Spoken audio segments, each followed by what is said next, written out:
عبادت کوئی جنت کے خوف سے کرتا ہے، کوئی دنیا کے مصالح کے تحت. ہم لوگ اپنی، میں اور کسی کی کیا بات کروں. دنیا میں مسجدیں ہیں، کتنی مسجدیں ہیں، اور ماشاءاللہ ہر مسجد کے منارے سے اذان بلند ہے اور 5 وقت کی نمازیں ہو رہی ہیں.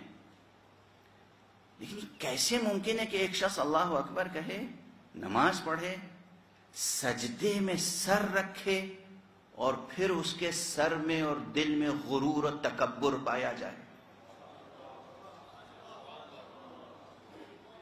یہ کیسے ممکن ہے؟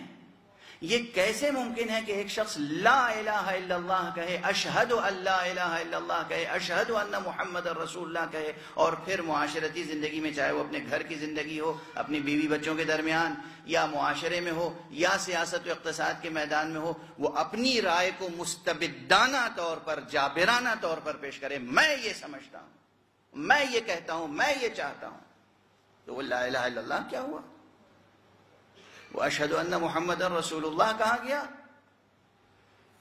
رسول اللہ کا فرمان، ائمہ دین کا فرمان، یا آپ کا فرمان؟ پوری دنیا میں کتنی اذانیں ہو رہی ہیں، کتنی نمازیں ہو رہی ہیں، کتنی جماعتیں ہو رہی ہیں، رسمن ہو رہی ہیں. پیش نماز نمازیں پڑھا رہے ہیں قربتاً اللہ، یا اس لیے کہ جو تنخواہ ملنی ہے مہینے بھر کی؟ بہت کھردری باتیں کر رہا ہوں، ذرا سا پسند نہیں آئیں گے آپ لوگوں کو. یہ جو کمیٹی نے ہمیں مقرر کیا ہے، ایک جاب ہے، آخر ہمیں یہ جاب پوری کرنی ہے. 3 وقت یا 5 وقت مسجد میں جانا ہے، نماز پڑھانی ہے، اس کے بعد تنخواہ ملنی ہے. یہ تنخواہ کے لیے، جس طرح بہت سے یونیورسٹی میں گفتگو ہو رہی ہے، ناراض نہ ہوں گے وائس چانسلر، سابق وائس چانسلر صاحب تشریف فرمائے ہیں، اساتذہ موجود ہیں. جو لوگ ذمہ دار ہیں وہ ذمہ دار ہیں، مگر جو ذمہ دار نہیں ہے وہ معلوم ہے کہ ہمارے تعلیمی معاشرے میں کس طریقے سے انحطاط آ رہا ہے. تعلیم گاہیں ہماری کس طریقے سے علمی روح اور تعلیمی روح سے خالی ہوتی چلی جا رہی ہیں. کیوں؟ اس لیے کہ پہلے وہ ایک زمانہ تھا، ایک نسل کی باتیں کہیں ہم نے دیکھی ہیں یا سنی ہیں کہ مثلا پروفیسر جو ہوتا تھا واقعاً بہت عالم و فاضل ہوتا تھا. جو یونیورسٹی کا استاد ہوتا تھا وہ اپنے میدان میں واقعاً حرف آخر ہوتا تھا، اور اسے دلچسپی ہوتی تھی پڑھنے سے اور پڑھانے سے اور بچوں کی تربیت سے، تعلیم سے. اور اب صورتحال کیا ہے؟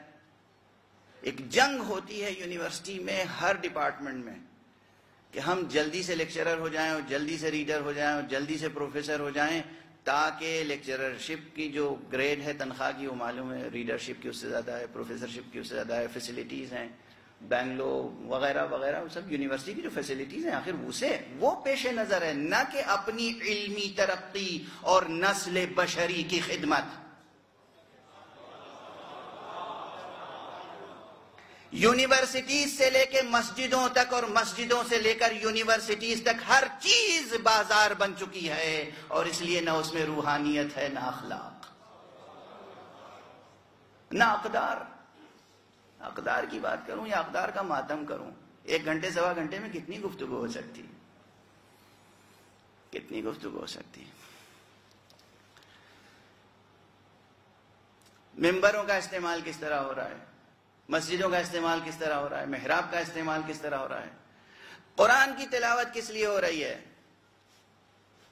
مگر ممکن، قرآن نور ہے، نور.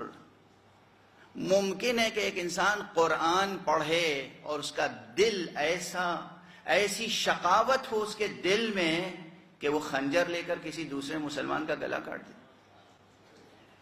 ممکن ہے، ممکن ہے، وہی دیکھا جا رہا ہے. ممکن ہے کہ کوئی شخص حافظ قرآن ہو اور اس کے بعد مسجد میں آ کر نماز کے عالم میں ہزاروں یا سینکڑوں افراد نماز میں مشغول ہیں اور وہ خود اپنے کو بھی ہلاک کرے اور دوسروں کے ہلاکت کا سبب بن جائے. یہ قرآن ہے. یہ سب سچی صورتحال ہے نا آج کی. اس سے صرف نظر کر کے کوئی گفتگو کی جا سکتی ہے. اگر اس سے صرف نظر کر کے ہم گفتگو کریں تو ہم خیانت کے مرتکب ہوں گے، خیانت کے مرتکب ہوں گے. ایک بات عرض کروں، بہت پرانا شعر ہے، بہت پرانا شعر ہے، بزرگوں کو بہت یاد رہتا تھا، اب نئی نسل کو یاد نہیں رہتا. ہمارا دینی معاشرہ سمجھتا ہے کہ ہم عبادت کے لیے پیدا ہوئے ہیں، اطاعت خدا کے لیے پیدا ہوئے ہیں. غلط فہمی ہے آپ کو. آپ کیا عبادت و اطاعت کریں گے؟ آپ میں سکت ہی نہیں ہے. اللہ سبحانہ و تعالیٰ کی طاعت اور اطاعت اور عبادت کے لیے فرشتے بہت کافی ہیں. درد دل کے واسطے پیدا کیا انسان کو، ورنہ طاعت کے لیے کچھ کم نہ تھے کروبیاں. اللہ کی اطاعت کا حق فرشتے ادا کر سکتے ہیں، اللہ کے معصوم بندے ادا کر سکتے ہیں. ہمیں اور آپ کو درد دل کے لیے پیدا کیا ہے اور اس درد دل پر اجر و ثواب عطا کرنے کا وعدہ کیا ہے. اس لیے بے دردانہ طور پہ زندگی بسر نہ کریں. سب سے بڑی چیز ہے دانشورانہ دل سوزی. دل سوزی. اب میں کیا عرض کروں، ہمارے بڑے بڑے تعلیمی ادارے، اسلامی تعلیمی ادارے، نام لینے میں کوئی حرج نہیں ہے، بات وہاں تک پہنچ جائے گی، پہنچ چکی ہے، پہلے میں خود پہنچا چکا ہوں. یہیں دہلی میں ہمارے بہت اچھے دوست، شفیق دوست ڈاکٹر ظفر الاسلام خان صاحب ہوتے ہیں، جو کہ ملی گزٹ کے ایڈیٹر ہیں. انتہائی مخلص انسان ہیں، دردمندی کے ساتھ مسلمانوں کے مسائل پر لکھتے رہتے ہیں، بولتے رہتے ہیں، اور دانشور ہونے کے ساتھ ساتھ، عالم ہونے کے ساتھ ساتھ، محقق ہونے کے ساتھ ساتھ ایک اچھے انسان ہیں. اور ان کے اندر جو انکسار پایا جاتا ہے وہ بڑا قیمتی جوہر ہے. ان کو میں نے لندن سے ٹیلی فون کر کے درد دل بیان کیا. کب؟ جب لکھنؤ کے ندوۃ العلماء کے ایک سینئر استاد، ندوۃ العلماء لکھنؤ، اس کے ایک سینئر استاد نے جیسے ہی عراق میں موصل میں داعش اور اسلامک اسٹیٹ نے سر ابھارا اور ابو بکر البغدادی نامی ایک شخص نے خلافت کا اعلان کیا، تو انہوں نے یہاں سے عربی زبان میں ایک خط لکھا انہیں، جس میں اپنی بیعت کا اظہار کیا اور کہا کہ یا امیر المومنین میری بیعت قبول فرمائیے. اور وہ خط ان کا لکھنؤ کے 2 اخبارات میں، تو میں نے خود اپنی آنکھوں سے پڑھا کہ صفحہ اول پہ چھپا تھا، فرنٹ پیج پر. آگ، روزنامہ آگ، اور اودھ نامہ، غالباً اودھ نامہ نام ہے اس کا. ان دونوں اخبارات میں صفحہ اول پہ چھپا خط کا متن، ترجمہ. مجھے حیرت یہ ہے کہ ایک اتنی بڑی دانشگاہ اسلامی یا مسلمانوں کی دانشگاہ، کیا ہے نصاب آپ کا، کیا ہے نظام آپ کا؟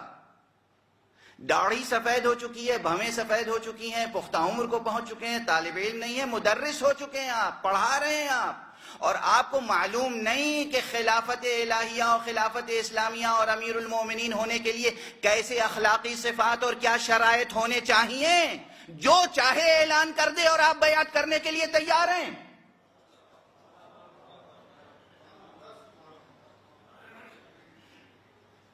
کوئی اگر معمولی شخص ہوتا تو میں اس قدر تلخ انداز سے نہ بیان کرتا.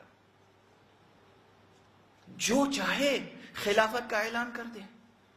اسی لیے میں شکر ادا کرتا ہوں پروردگار کا کہ اس نے ہمیں اس ممبر کی تہذیب سے جوڑ کے رکھا ہے، جہاں ہم ہمیشہ نبوت مصطفیٰ کے بعد ولایت علی مرتضیٰ و خلافت امیر المومنین کا تذکرہ کرتے ہیں، اور ہمیشہ غدیر کا تذکرہ اس لیے کرتے ہیں تاکہ مسئلہ یہ نہیں ہے کہ علی کو خلیفہ مانا گیا یا نہیں مانا گیا، مسئلہ یہ ہے کہ دنیا کے سامنے بار بار وہ شرائط آتی رہیں کہ ایک خلیفہ کیسا ہونا چاہیے.